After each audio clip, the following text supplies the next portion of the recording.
கடலை மாவு பர்பி செய்ய தேவையான பொருட்கள்: சர்க்கரை 2 கப், கடலை மாவு 1 கப், எண்ணெய் நெய் ரெண்டும் சேர்த்து நான் 2 கப் வச்சிருக்கேன்.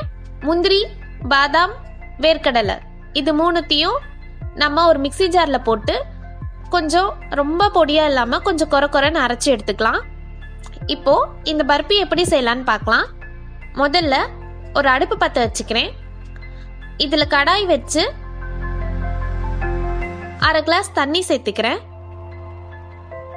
இப்போ இந்த தண்ணி லைட்டா ஹீட் ஆனதும் இதுல நம்ம வச்சிருக்க 2 கப் சர்க்கரை சேர்த்துக்கிறேன்.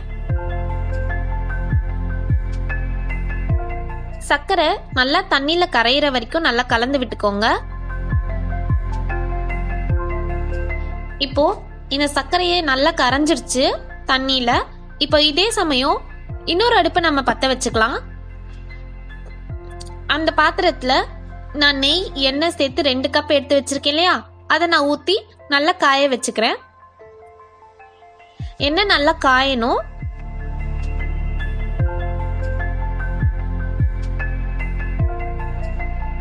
அதே சமயம் இங்க நம்ம சர்க்கரை போட்ட தண்ணி நல்லா கொதிச்சிருச்சு. இதுல நான் 1 கப் கடலை மாவு சேர்த்துக்கிறேன்.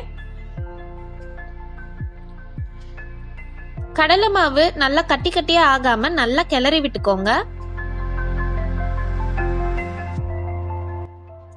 இப்ப பாருங்க, கடலை மாவு நல்லா கரைஞ்சு நல்லா கொதி வருது. இந்த கடலை மாவும் அந்த சர்க்கரை தண்ணியும் நல்லா கலந்து ஒரு கெட்டியான பதத்துல வரும்போது நம்ம சைட்ல காய வச்சிருக்கோம் இல்லையா அந்த எண்ணெய், அதை நம்ம ஒரு கரண்டியா ஆட் பண்ணிக்கலாம்.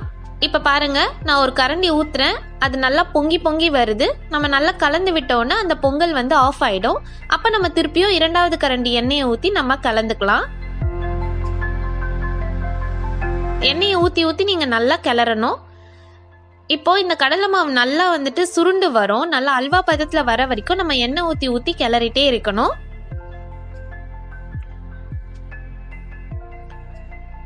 பாருங்க, நல்லா பொங்கி வருது. இப்போ இந்த ஸ்டேஜ்ல நம்ம கொஞ்சம் அரைச்சு வச்சிருக்க முந்திரி, பாதாம், வேர்க்கடலை அந்த பொடியை நம்ம சேர்த்துக்கலாம். சேர்த்து நல்லா கிளறி விட்டுக்கோங்க. சைட்ல அப்படியே ஒரு தட்டுல நெய் போட்டு பரப்பி வச்சுக்கோங்க. இந்த தட்டுல தான் நம்ம வந்துட்டு வச்சிருக்க கடலை மாவு பர்பியை ஊத்த போறோம். பாருங்க, நான் நல்லா எண்ணெய் ஊத்தி அந்த கடலை மாவை கிளறிட்டே இருக்கேன். இப்போ அது கெட்டி பட்டுட்டே இருக்கு.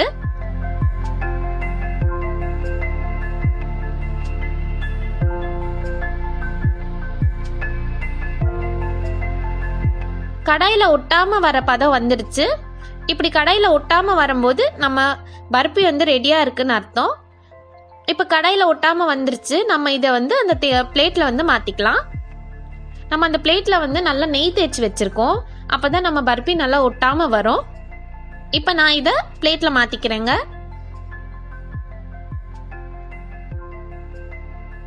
பாருங்க, சுட சுட நம்ம பர்பி ரெடி ஆயிடுச்சு.